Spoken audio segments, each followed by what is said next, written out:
Sir जी sir Bhutto लोगों के दिल में उतरा था और खुदा की कसम इमरान खान लोगों के खून में उतर गया। खून देते लोग, खून दे रहे लोग। भुट्टो को फांसी लगा, किसी ने खून नहीं दिया, एक भी नहीं निकला सिंधी।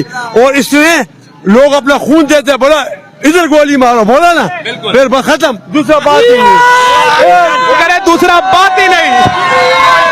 आगे दिन ये कर्फ्यू लगाएंगे कि जो इमरान खान को वोट देने लिखा रहा है उसको गन शूट की ऑर्डर मैं तब सबसे पहले लिख लूंगा और इलेक्शन में फजर के बाद जाके खड़ा होगा, मारो गोली, वोट दे रहा हूँ मैं। वो इमरान खान जो इसराइल के वजीर आजम के लिए नहीं खड़ा हुआ, सब खड़े हुए, ये नहीं खड़ा हुआ, इन्होंने तस्लीम भी नहीं किया, हम उनके साथ हैं।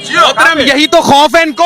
हाँ, बस इसराइल के लिए जो नहीं खड़ा हुआ ना, उसके लीडर के लिए सब ने एक्सेप्ट किया, उसने एक्सेप्ट नहीं किया, वो वहीं पर बैठे रहे। वो वीडियो क्लिप आज भी चल रही है, बिल्कुल ऐसी। सब खड़े हुए हैं। वो मुसलमानों की हुक्मरानी करेगा इंशाल्लाह, हुक्मरानी